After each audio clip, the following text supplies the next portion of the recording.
Boa noite, gente. Tudo bem? Tudo certo com vocês? Ainda bem que o Lipe me apresentou antes aqui, porque senão você que já veio algumas vezes, sei lá, tá sem óculos, vai pensar, o Lipe emagreceu, tem mais cabelo e tá mais elegante. Mas não era. Era o Diego que estava aqui, ó. Sempre um prazer estar aqui com vocês. Sou um dos pastores lá em São Leopoldo, como o Lipe falou, e a gente participou também ativamente de tudo que aconteceu aqui. O Lipe é um grande amigo, um grande irmão que eu tenho aí, que me abençoa. Gente, queria conversar com você hoje sobre um tema que pode acabar com a tua vida. A gente falou aqui sobre o culto ser um momento feliz, e a gente vai falar de um assunto aqui que pode não ser tão feliz se você não tomar boas atitudes quanto a algumas coisas que acontecem. Então eu queria conversar com você sobre isso. Essa semana eu estava lendo uma reportagem de uma plataforma americana que se chama Trustpilot. Ela é uma plataforma que avalia o comportamento humano no geral. Ela avalia o comportamento principalmente em âmbitos de empresa, mas também em ambientes em geral, como o ser humano ele lida com as coisas. E aí a matéria está em inglês, eu traduzi. E aí esse título aqui ele me chamou muito a atenção. O título diz assim, o adulto médio atualmente abriga ou guarda, na tradução ficou abriga, mas ele guarda rancores, revela a pesquisa da Trustpilot. Aí eu vi essa matéria e disse, vou ler. E fui lendo, fui entendendo ali, eles trazem um dado, foi baseado em uma pesquisa com 12 mil pessoas em 6 países, e eles chegaram à conclusão, chegaram ao dado que 78% das pessoas guardam rancor ou ressentimento de alguma coisa que aconteceu na vida delas em algum momento, alguma situação lá resolvida, algum conflito que passou, algo que não soube, alguma situação constrangedora que não soube resolver, isso gerou nela algum tipo de rancor, de ressentimento que ela não soube lidar e agora ela guarda, ou seja, 8 em cada 10 pessoas. Isso é um dado muito alto. Aí eu fui lendo, fui envolvendo ali com a matéria, e aí a matéria vai indo e ela traz o top 10 coisas mais citadas por essas 12 mil pessoas que foram entrevistadas. Perguntaram para eles lá, e aí, o que faz você guardar ressentimento? Você que é um dos 8 a cada 10, o que fez você guardar ressentimento ou rancor de alguma situação? E aí, eles elencam uma lista com top 10 coisas que aconteceram que as pessoas guardaram rancor e ressentimento. Eu queria que você fosse analisando ao longo do que as pessoas forem falando aqui, a gente for vendo, se alguma dessas coisas também já gerou algum tipo de sentimento ou de rancor ou de mágoa em você. Então eles pegaram lá, tiveram milhares de respostas, mas as respostas mais comuns foram essas 10 aqui. Em 10º lugar, uma empresa não cumpriu uma promessa comigo. Meu chefe, ele me prometeu que ele ia me dar um aumento e de repente não aconteceu. A empresa disse que ia me valorizar e não me valorizou. E isso gerou na pessoa uma mágoa, uma frustração, e aquilo ali ele ficou ressentido. E no lugar, eu tive uma experiência ruim com atendimento, talvez num restaurante, talvez numa loja de alguma coisa, talvez numa cirurgia, num hospital, você foi mal atendido, isso gerou na pessoa ali que citou um trauma, uma experiência ruim de atendimento e um ressentimento, um rancor que guardou. O 8º e o 7º, eles são parecidos. Alguém me ridicularizou quando eu era criança, ou alguém zombou de mim por causa da minha aparência. O famoso bullying. Eu e você, ou a gente tomou bullying ou a gente fez, né? Muito provavelmente a gente fez, porque a gente, um pouquinho mais velho, assim, da geração que fazia bullying, mas a gente também levava bullying. Isso é um motivo que faz com que as pessoas entrevistadas guardem ressentimento ou rancor. Em 6º lugar, alguém está levando crédito por algo que eu fiz, injustiça. Eu fiz um negócio muito legal e era para eu estar ganhando os créditos por causa disso aqui, mas tem alguém que está ganhando crédito no meu lugar, tem alguém que está colhendo os louros disso aqui, e isso concernou as pessoas, isso faz com que as pessoas desenvolvam sentimentos ruins e guardem esse rancor. Em 5º lugar, algo que eu paguei virou uma decepção. A pessoa se planejou a vida inteira para ir lá comprar um carro 0 km na concessionária, foi lá e comprou um Peugeot. E aí o Peugeot deu um monte de problema para ele, e aí aquilo ali virou uma decepção, virou um troço ruim, e cara, ele não quer nem saber mais, ele guardou um sentimento tão ruim, que ele não quer nem saber mais de comprar, passar na frente de uma concessionária e comprar um carro 0 km. Em 4º lugar, eu emprestei dinheiro a alguém e ele nunca me devolveu. Eu emprestei 50 reais para você, você não me pagou, você estava comendo X semana passada. Cadê meu dinheiro? Isso gera nas pessoas esse sentimento de como assim, cara? Não tem como eu não ressentir esse negócio, você não me pagou. Em terceiro lugar, top 3, eu achei que esse aqui seria o primeiro. Alguém me traiu no relacionamento. Tinha um namorado, namorada traiu e acabou o relacionamento ali e ficou aquele rancor, aquele ressentimento. Em segundo lugar, fui acusado de algo que eu não fiz, de novo injustiça. Não fui eu que fiz e alguém falou que fui eu. Isso aí, a pessoa que acusou você de algo que você não fez, muito provavelmente você vira inimigo da pessoa na hora já. Assim, como assim você está me acusando de algo que eu não fiz? E em primeiro lugar, alguém que eu confiava agiu pelas minhas costas. Esses foram os principais pontos citados pelos 12 mil entrevistados da pesquisa da Trustpilot. Se a gente for analisar essa lista aqui, a gente praticamente divide ela toda em duas categorias. Ela tem vários assuntos, mas um tema macro, ela está dentro de duas categorias. O primeiro, traição. Alguém que a pessoa confiava traiu ela, alguém agiu pelas costas, alguém não cumpriu promessa comigo, eu me senti traído. Essa é uma das categorias principais ali que gira aquela lista. O segundo ponto, injustiça. Eu fui acusado de algo que eu não fiz, ou alguém está levando crédito por algo que eu fiz. Essas duas coisas me geram rancor e ressentimento. Aquela lista tem mais algumas coisas, mas no geral, se você for categorizar, esses dois pontos aqui, eles pegam quase todo aquele top 10 ali. Pior do que pura e simplesmente guardar rancor é um outro dado que essa mesma pesquisa, que esse mesmo site ele traz, que é esse aqui. O site diz que 1/3 dos entrevistados, eles admitem que o ressentimento, ou a mágoa, ou o rancor, afetou a sua saúde mental, gerou algum tipo de transtorno, de problema de saúde mental. A partir disso ela desenvolveu algum tipo de depressão, algum tipo de ansiedade, algum tipo de síndrome do pânico, porque não soube lidar com aqueles ressentimentos ali. Então a pessoa, ela sofreu algo, ela sentiu, ela traumatizou, ela ressente todas as vezes e agora ela está afetada mentalmente por causa daquilo ali. Não, muito provavelmente você passou, se identificou com algum dos casos que passou aqui, ou se não, já deve ter vindo na sua cabeça alguma vez que você foi traído ou injustiçado, seja por um amigo, seja por alguém próximo, seja por um cônjuge. Provavelmente em algum momento da vida isso já aconteceu com você. E até aí tudo bem, porque todos nós passamos ou vamos passar por situações de traumas e de dor e de ressentimento. A questão é o que eu faço quando essas situações acontecem. Não é o acontecer, mas sim como que eu vou reagir quando essas coisas acontecerem comigo. Diante dessas situações de injustiça e de traição, o ser humano ele reage naturalmente de uma forma automática. Automaticamente você não pensa em como você vai reagir, você não mede como você vai reagir, você simplesmente reage à injustiça e traição. E a gente tem umas formas automáticas de fazer isso. Uma delas é querer fazer justiça. Se você é injustiçado, você deseja fazer justiça, talvez com as próprias mãos. Se você sabe que alguém contou uma mentira sobre você, você não descansa até você ir lá e dizer assim, não, isso que falaram de mim é uma mentira. Eu preciso fazer justiça, porque não é verdade o que está acontecendo comigo. Segundo ponto, você alimenta as próprias mágoas. Alguém falou mal de você.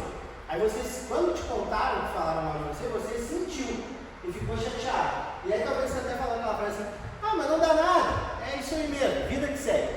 Mas aí você foi para casa, você deitou na sua cama, mexeu no Reels do Instagram e pensou assim, mas o fulano falou mal de mim, né? Mas o fulano fez fofoca de mim, mas o fulano é um babaca, o fulano é um otário. Você vai alimentando aquela raiva ali, daí você dorme. No outro dia você acorda, você toma banho, você toma café e você pensa o quê? Fulano é um babaca, ele falou mal de mim nas costas. E eu fico realimentando aquele negócio que eu senti, fico todas as vezes sentindo aquilo ali. Eu começo a tratar mal quem não tem culpa. Às vezes você tinha um namorado, uma namorada que traiu você. E aí a partir de agora, ao invés de você só deixar de confiar naquela pessoa, você começa a parar de confiar em qualquer pessoa, porque afinal ninguém mais é digno da sua confiança ou se um amigo seu fez fofoca, falou mal, falou nas costas, você entra naquele modo, você não fala mais nada para ninguém a partir de agora, eu não conto mais nada para ninguém a partir de agora, porque ninguém é digno de confiança. Aí você começa a tratar mal e a punir pessoas que não têm culpa do trauma que você passou.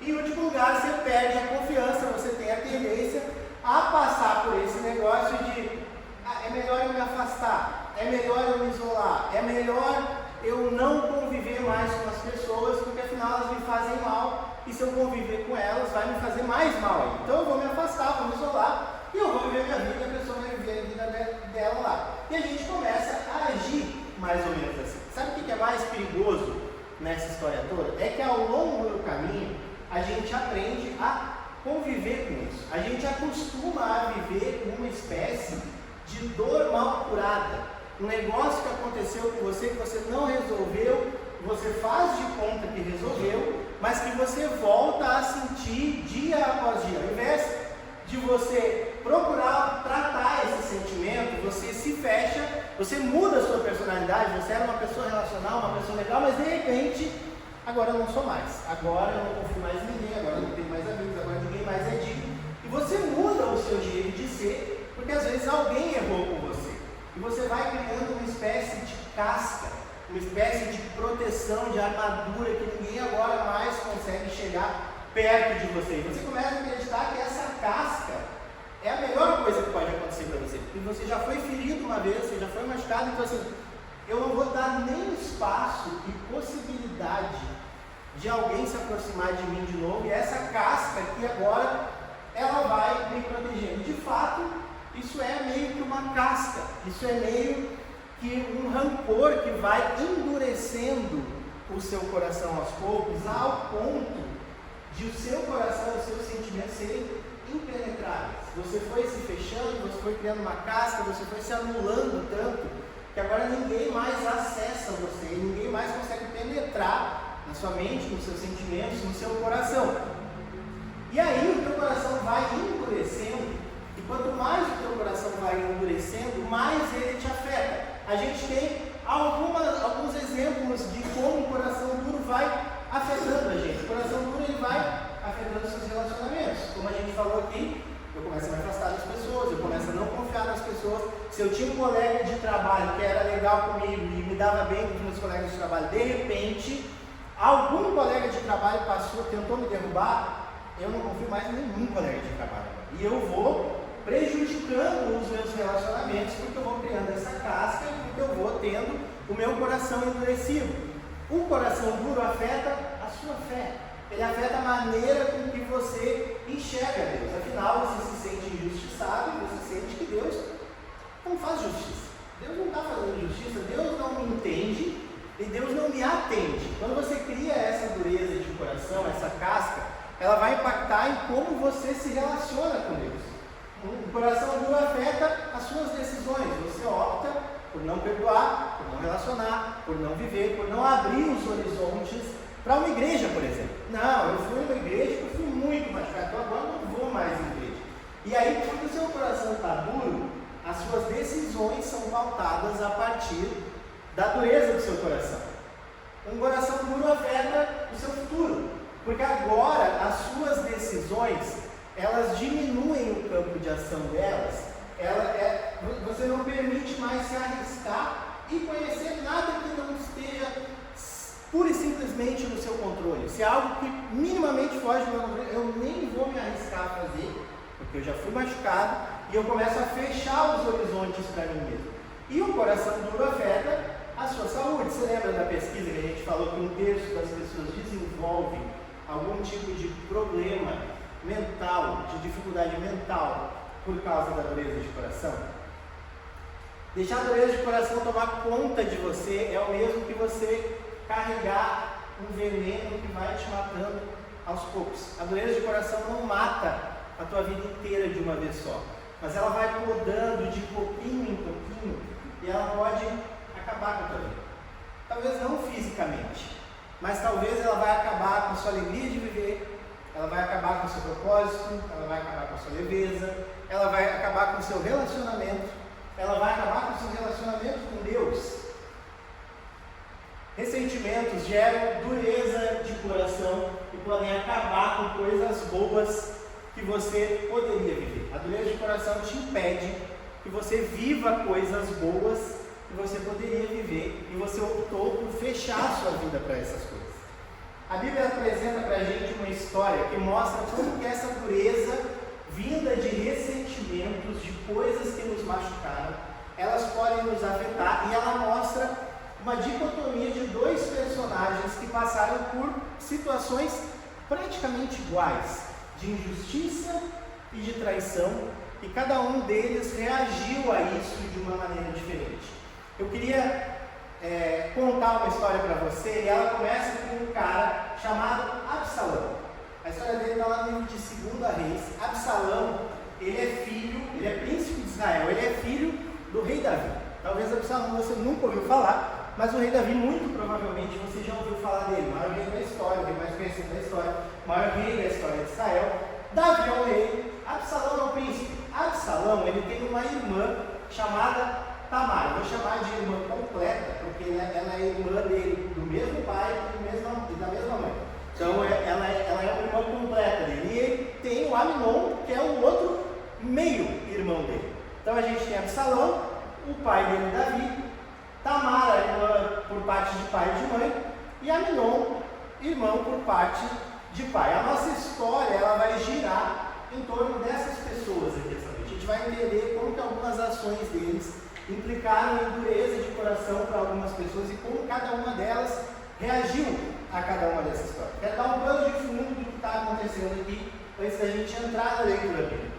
Davi é rei de Israel, ele vive no palácio em Jerusalém, ele está governando a nação, Israel está prosperando, ele está ganhando as batalhas, ele vai avançando, ele é a maior potência do mundo na época, nenhuma civilização é mais poderosa que Israel. Ele está lá governando, julgando, avançando. Os filhos dele estão ali fazendo as ações políticas que os filhos faziam na época, as meninas e mulheres também faziam as coisas, e aí a vida está acontecendo normalmente até que a gente tem uma mudança de uma situação aqui, ó. 2 Samuel 13, versículo 1 e 2. Depois de algum tempo, aconteceu o seguinte: o Absalão, filho de Davi, ele tinha uma irmã muito bonita, cujo nome era Tamar, essa que eu acabei de apresentar para você. Por quem Aminon, o outro filho de Davi, se apaixonou. Aqui a gente já tem um baita problema. O cara se apaixonou pela meia-irmã dele. E aí já tem um baita problema aqui. E aí a Bíblia diz que Aminon ficou obcecado a ponto de adoecer por ela. Ele via ela no palácio e ele adoeceu. Ele disse: cara, eu preciso ter essa mulher para mim. Eu estou apaixonado, eu preciso que ela seja comigo. Por causa da sua irmã, da sua irmã Tamar. Por sendo virgem, ela parecia impossível aproximar dele. Então ele queria ficar com a Tamar, só que ela era meio irmã dele, inclusive ela era virgem, que nessa época aqui denotava uma qualidade de ela poderia render um bom casamento para o rei. Então ele sabia que Davi não liberaria esse negócio. E aí a história se dá aqui. E aí Aminon está triste, está para baixo, está doente, está chateado. E os empregados do castelo, eles começam a notar isso. O Aminon, ele tinha um amigo muito astuto, chamado espertinho da turma, assim, chamado Jonadab, filho de Simei, irmão de Davi. E ele perguntou para Aminon: filho do rei, por que todo dia você está abatido? Quer me contar o que se passa?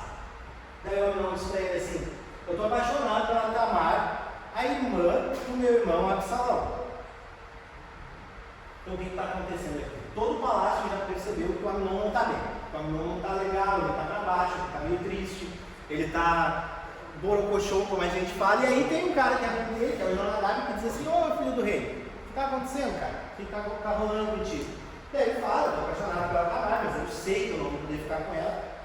Então isso é um problema. Aí a Bíblia vai seguindo, e eu vou contar só essa história para você, a gente não vai ler. O Jonadab começa a conversar com ele: tá, mas você quer casar? Não, só queria ali ter um lancezinho com ela e tal. E aí o Jonadab diz assim: eu tenho uma ideia, cara, faz o seguinte, já que tu tá para baixo, tu tá doente, tu vai pro teu quarto, não sai mais do teu quarto, não vai nas reuniões do reino, não vai nos jantares, nos banquetes, fica só lá.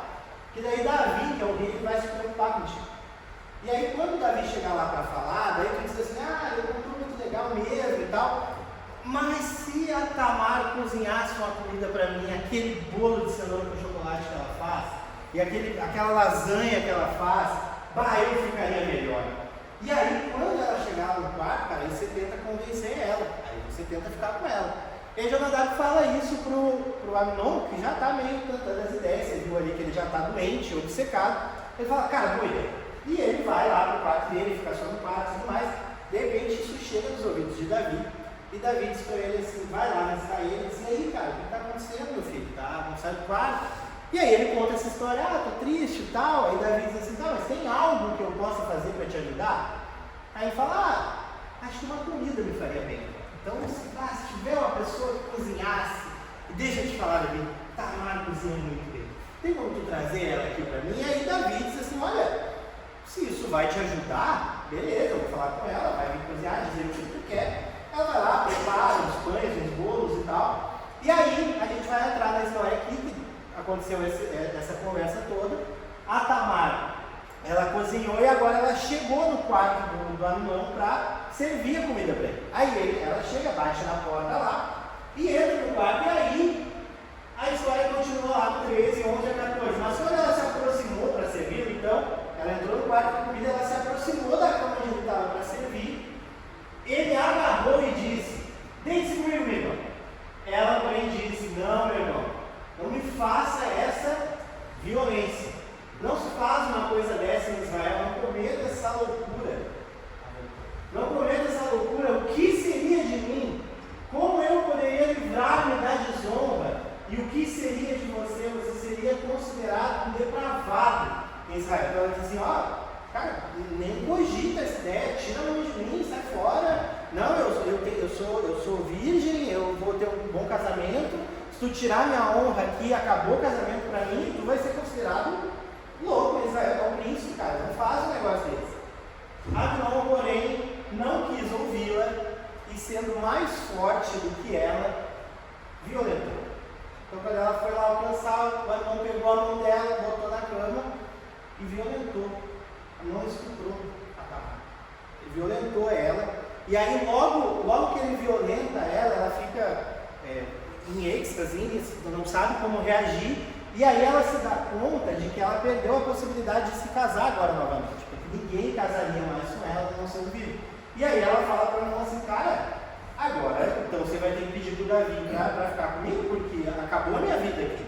E aí a Bíblia diz que ela não sentiu repulsa dela. E disse assim, cara, eu não quero nunca mais te ver na minha frente, sai daqui. E aí o texto continua.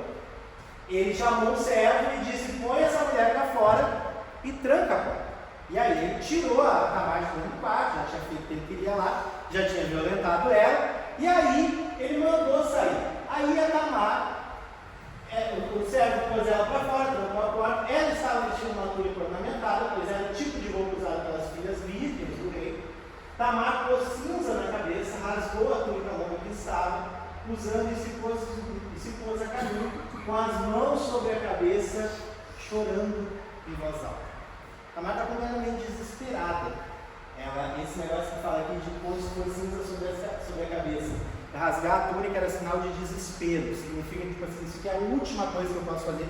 Eu rasgo as minhas vestes. E ela chorava amargamente, chorava em voz alta na porta do quarto da menina. Aí alguém ouviu esse barulho no palácio.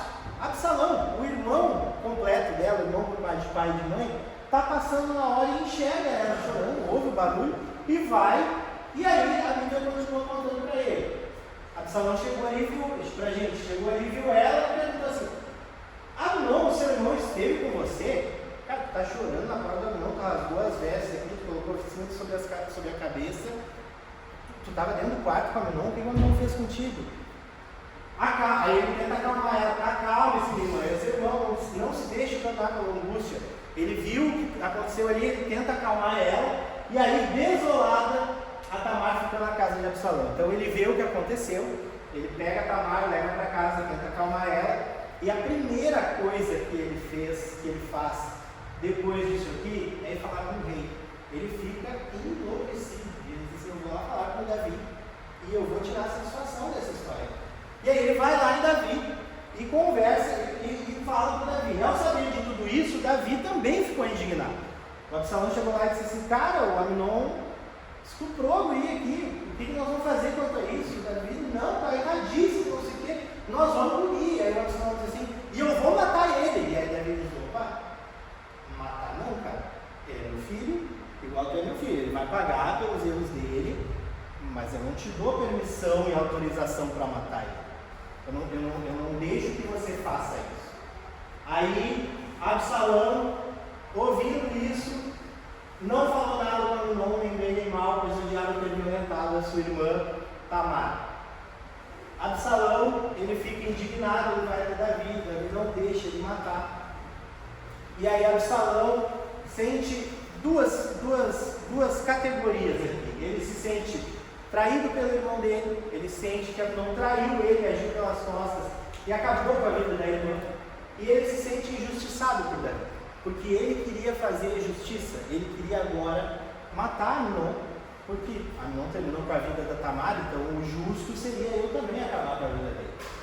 Só que ele não obteve o êxito em nenhuma dessas duas situações aqui. E aí, voltando ali, o Absalão, ele entra nesse negócio que às vezes eu e você entramos quando algo nos chateia. Absalão não falou nada com Amnon nem bem nem mal. O que o Absalão fez com tudo isso? Guardou. Ah é? Tá bom.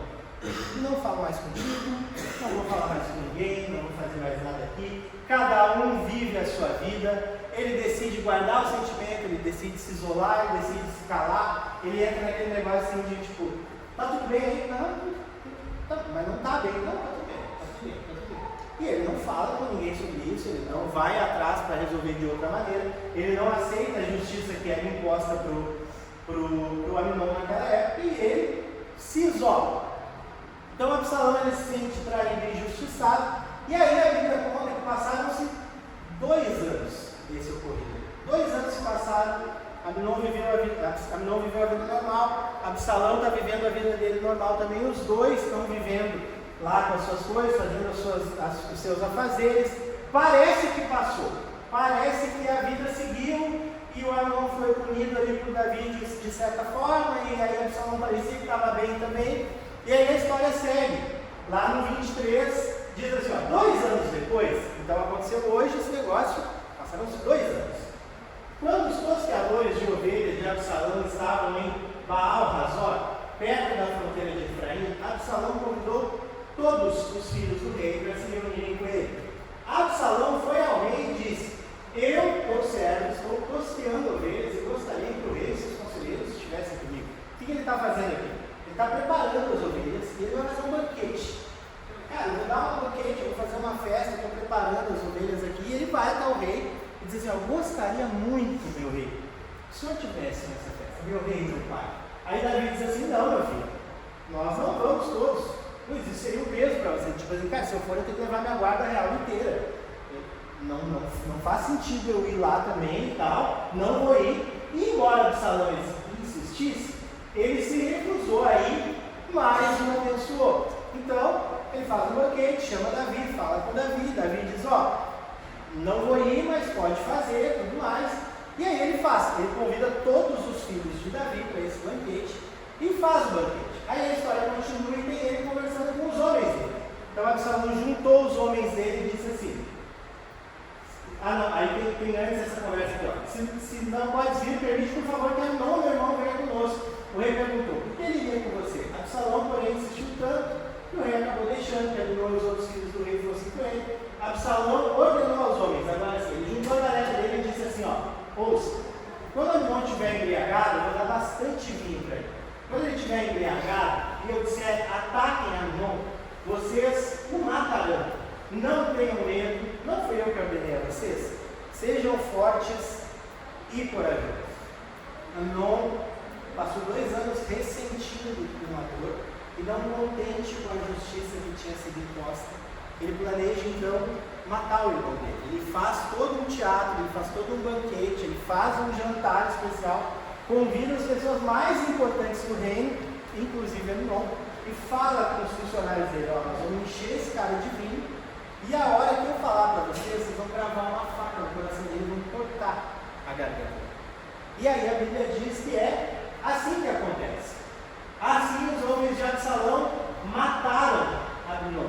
obedecendo às suas ordens. Durante 2 anos, Absalão não descansou, enquanto ele não colocou para fora aquele desejo de justiça que ele tinha. Ele decidiu se calar. Isso atormentou a vida dele durante 2 anos, a ponto de ele fazer um banquete e ele desejava matar Amnon na frente de Davi, porque isso era o que movia o coração dele, ele não descansar até fazer justiça.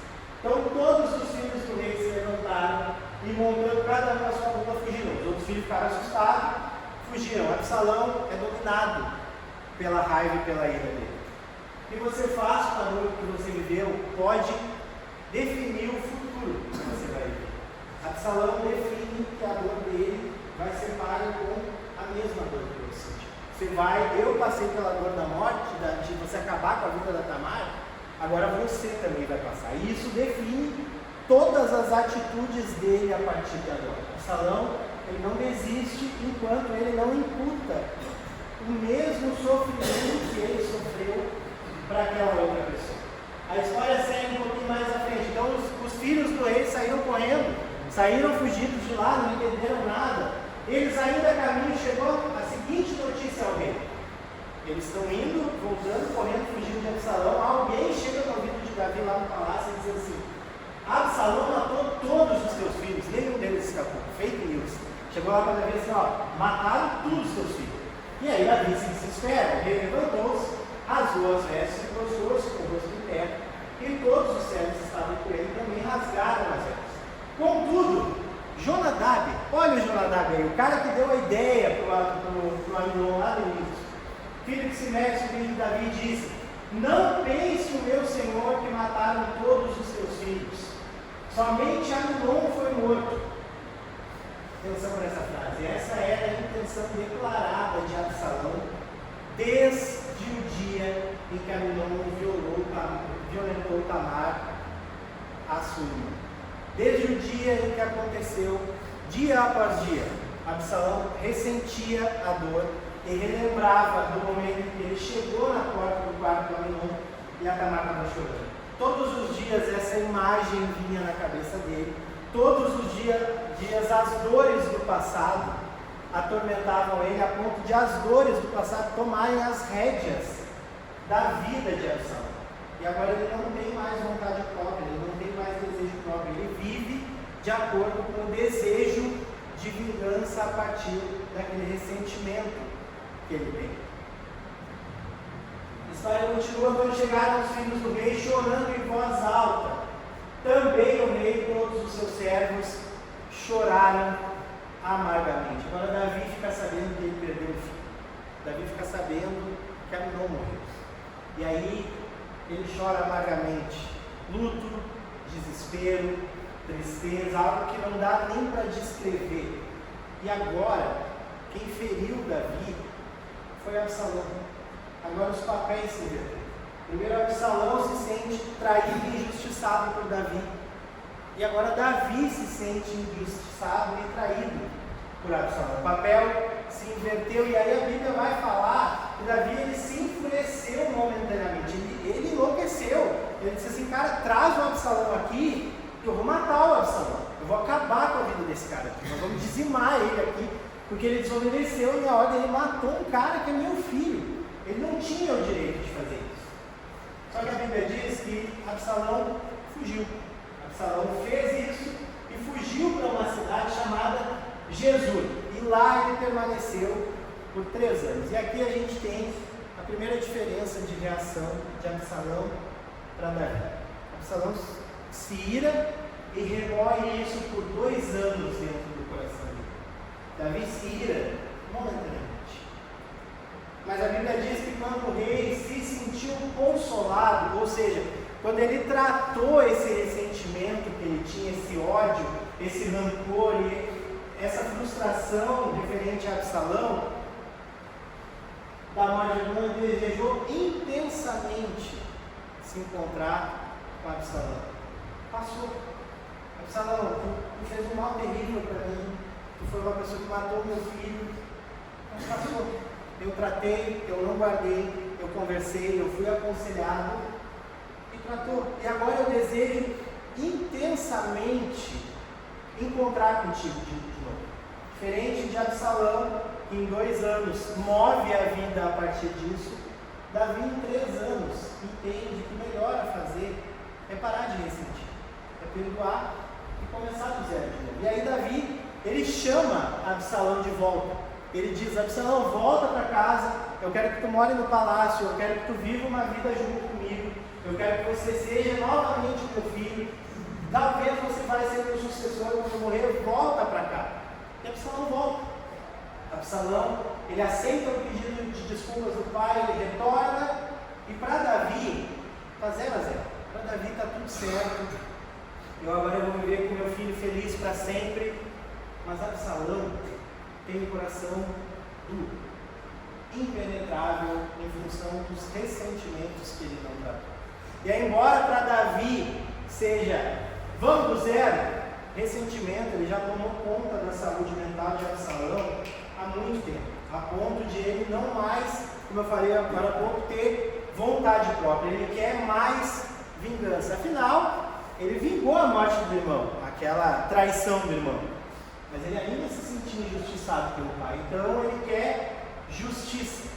E aí, a dor que Absalão sente define a forma como ele vai viver novamente. Absalão tem essa possibilidade de zerar a conta. E ele pode dizer assim: eu vou começar do zero ou eu vou ressentir? E o coração duro dele diz: nós vamos continuar ressentindo. Nós vamos continuar vivendo essa dor que a gente viveu nos últimos 5 anos, e agora nós vamos se vingar de Davi. E Davi injustiçou. E aí a Bíblia fala que ele começa a fazer alguns movimentos a partir de agora. Davi trouxe ele de volta, chamou ele de volta, botou ele de volta na mesa. Você vai participar das reuniões, você vai participar dos banquetes, está tudo certo.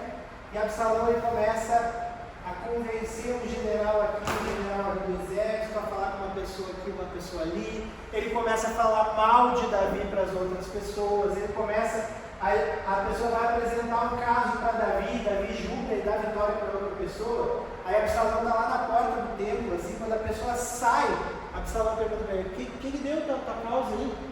Ele: perdi, deixa eu ver tua causa aí, olha. Se fosse eu o rei, tu teria ganhado.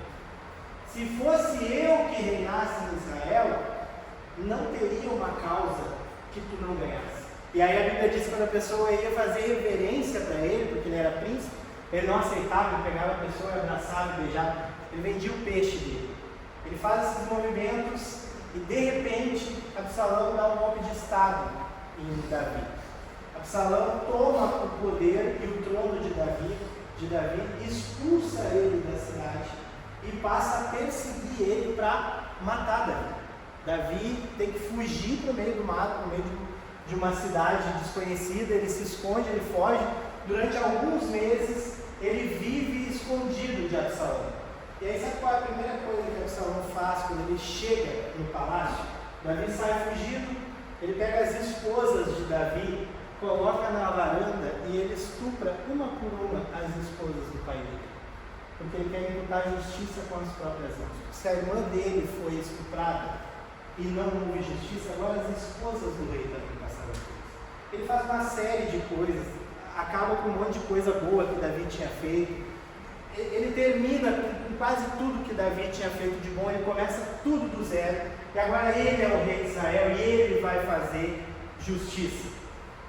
Passado algum tempo, Davi vivendo na floresta, alguns dos principais homens do exército tinham seguido Davi, tinham ido atrás dele, porque tinham ganhado batalha junto com Davi. Então quando Davi fugiu, esses generais fugiram junto com ele.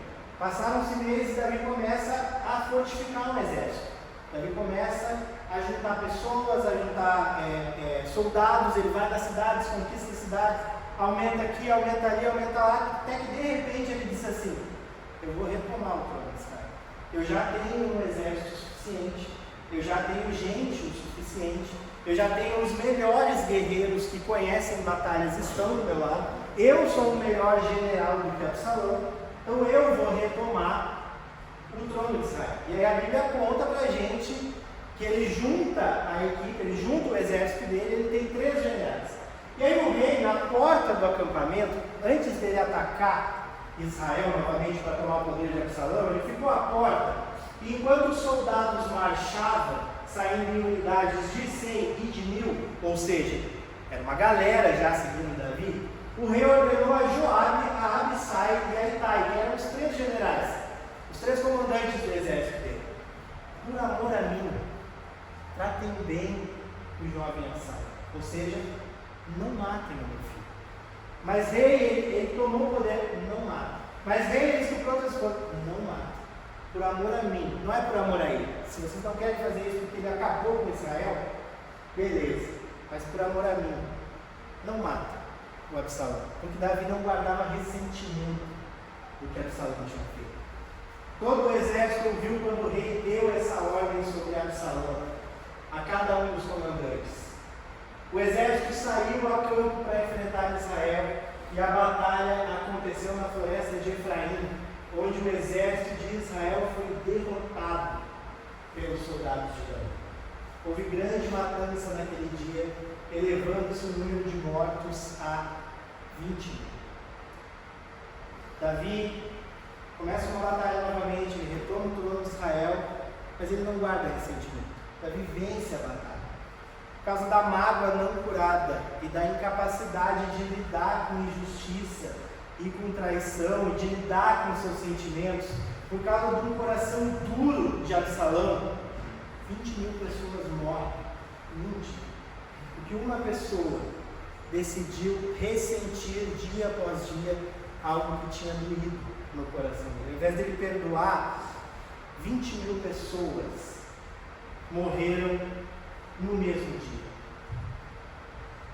Quando você tem dureza no seu coração, não é só você que paga por isso. As pessoas ao seu entorno também passam por essa situação. As pessoas no entorno, as pessoas que convivem com você, também sofrem.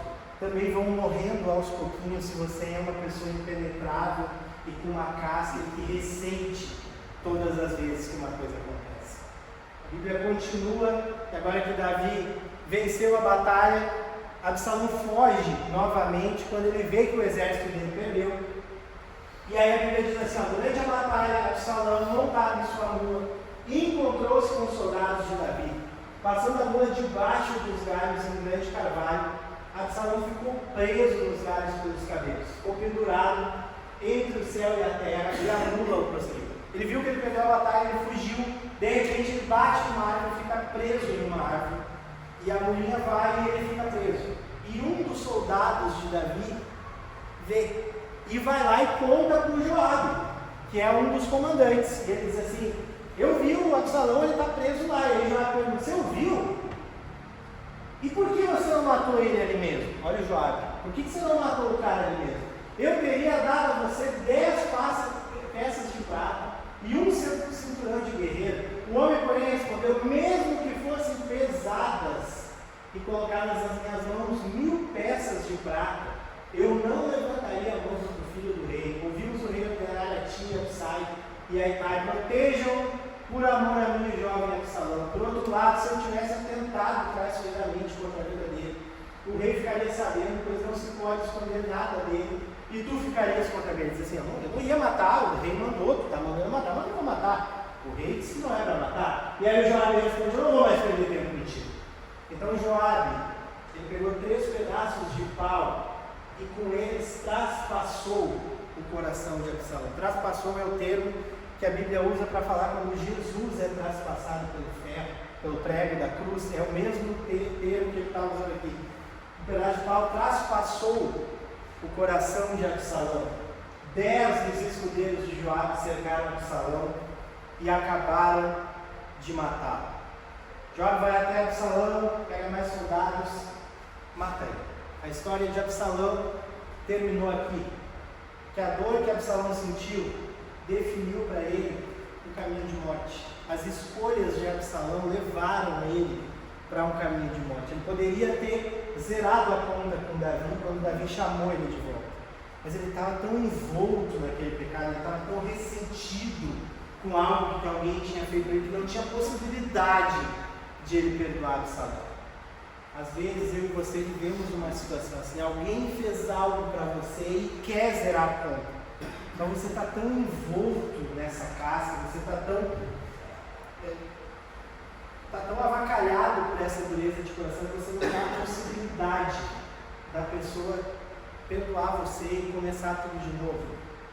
Absalão decidiu que a dor que ele sentiu ia definir o futuro dele a partir de agora.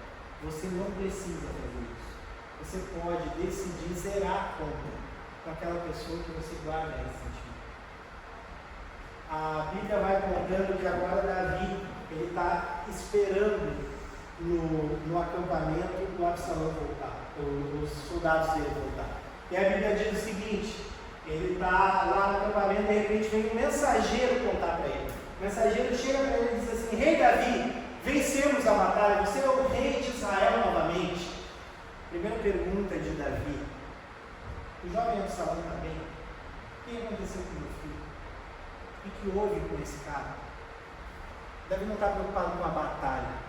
Davi está preocupado com o que aconteceu com Absalão, o cara que traiu ele, que matou o filho dele, que estuprou as esposas dele, mas que ele amava.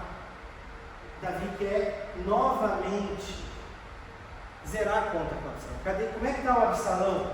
E aí o jovem Cuxita, ele responde: que os inimigos do rei, meu senhor, e todos os que se levantam para te fazer mal, acabem com aquele jovem. Ou seja, morreu. Que todos que se levantem contra ti morram igual esse que morreu. Qual que é a reação de Davi agora?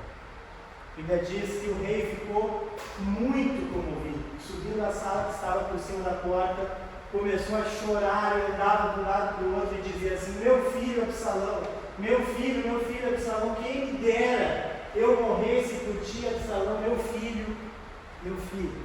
Davi fica completamente desolado pela morte da pessoa que ele amava, mas que tinha ferido, e que ele conseguia diferenciar que a pessoa tinha escolhas e decisões ruins, mas que ele poderia zerar a conta de novo com essa pessoa e tentar ajustar e começar de novo do zero. Davi, ele não guardava ressentimento. Se a gente fizer uma análise, uma timeline da vida dos dois, a gente vai ver que Absalão, ele começa a história sendo injustiçado pelo pai e traído pelo irmão. Absalão, ele escolhe ressentir e guardar rancor. Aquilo move a vida dele. E o término da vida dele, o que isso leva ele a ser morto por Joabe no campo de batalha, sem nenhum homem no campo. Ele morre sozinho, cercado pelo inimigo, esfaqueado e com 10 pessoas acabando de matar ele, acabando com a consciência. Por outro lado, Davi, ele também é injustiçado e traído pelo próprio Absalão. A diferença é que ele escolhe perdoar, ele não guarda, ele trata o rancor, ele se sente consolado ao longo da história, ele conversa com pessoas, ele coloca isso para fora, ele não fica dormindo e acordando e almoçando e jantando e pensando no que a pessoa fez para ele. Ele decide perdoar e ele termina sendo o maior rei da história de Israel. Davi morre bem velhinho, deitado na cama dele com os filhos em volta, ele dando instruções para Salomão de como ser um bom rei e ter uma vida boa. Eu queria perguntar para você: quem é você nessa história aqui? Suas atitudes quanto a ressentimentos, elas são mais parecidas com a de Absalão ou com as de Davi? Os caminhos que você está trilhando são caminhos de vida ou são caminhos de morte? As decisões que você toma são decisões de 0 a 0 ou são decisões movidas pelos sentimentos que você tem pelas pessoas que feriram você? Queria que a gente refletisse um pouquinho. As dores que você passou na vida têm mudado negativamente a minha maneira de viver? Eu tomo as melhores decisões ou eu tomo decisões ruins baseadas nas situações ruins que eu vivi? O que está moldando a tua maneira de agir e de reagir? Do que a dureza do meu coração está me privando hoje? Absalão, por ter um coração duro, foi privado de conviver com um pai que amava ele, de viver dentro do palácio, de ter uma vida de príncipe, de talvez herdar o reino de Israel depois que Davi morresse. E talvez ele passaria pela Bíblia. Hoje, a gente, ao invés de estudar Salomão, a gente estudaria Absalão. Mas a dureza do coração dele impediu que ele fizesse isso? O que a dureza do teu coração está te impedindo? De reatar amizade com algum amigo querido, com algum parente que você não fala há muito tempo e que alguém fez algo para você? O que o teu coração duro tem te privado? E por último, o caminho que eu estou trilhando, ele me leva para um caminho de vida ou de morte? O caminho de Absalão andava a passos largos para a morte e ele não enxergava isso. A sua vida tem caminhado a passos largos para a morte não física, mas espiritual e mental? Às vezes você não enxerga isso. Chama alguém para conversar, chama o Felipe aqui, chama a Mica, o Nilson, a Biga, a Amanda e fala sobre isso. Tem dificuldade. Eu ressinto isso todas as vezes. Eu não quero mais. A gente, como igreja Betânia, quer te ajudar a não trilhar um caminho como o de Absalão, que termina em morte. A maneira como você encara injustiças, traições e traumas que viveu pode endurecer o seu coração e acabar com a sua vida. Você endureceu o seu coração a ponto de perder as rédeas da sua vida, você caminha a passos largos para uma vida de morte. Não deixe o seu coração endurecer. A Bíblia fala que tem uma pessoa que tem um coração segundo o que Deus quer. Tem um homem segundo o coração de Deus. Você adivinha quem é? Lá em Atos 13, 22. E tendo tirado a esse, levantou-se o rei Davi, do qual também, dando testemunho, disse: eu achei Davi, filho de Jessé, um homem segundo o meu coração, que executará toda a minha vontade. A oposição à dureza de coração é ter um coração moldado por Deus, como Davi tinha. Davi não deixava os sentimentos tomar conta. Davi tinha as rédeas da própria vida e Davi sabia que se ele fizesse as coisas do jeito que Deus disse para ele fazer, a vida dele seria melhor. Não deixe a dureza de coração levar você para um caminho ruim. Peça perdão para Deus, procure a pessoa que você está chateado, procure aquela pessoa que feriu você. Comece 0-0 de novo. Deus deseja que você faça isso.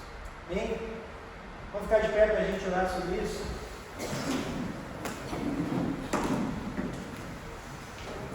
Senhor Deus, muito obrigado. O Senhor nos trouxe aqui nessa noite, o Senhor cuidou de nós durante essa semana. Muito obrigado, Deus, porque o Senhor nos dá a possibilidade de viver junto contigo, porque o Senhor não guarda ressentimentos contra nós. Nada do que alguém fez para a gente é pior do que o que a gente fez para ti em algum momento da nossa vida. Nos perdoa, Deus.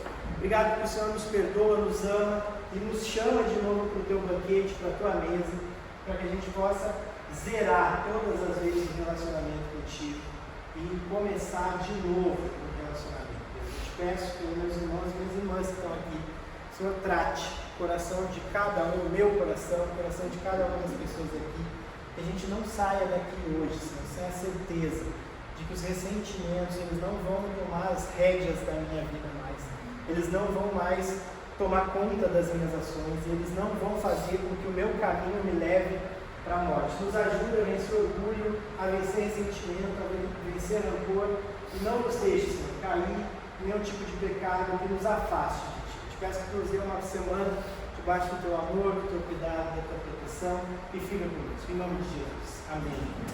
E que o amor de Deus, nosso Pai, que a graça do nosso Senhor e do nosso Salvador Jesus Cristo, e que a comunhão do Espírito Santo encha você hoje e todos os dias, para que você não guarde ressentimentos. Amém. Boa semana, Deus abençoe e obrigado por ter vindo.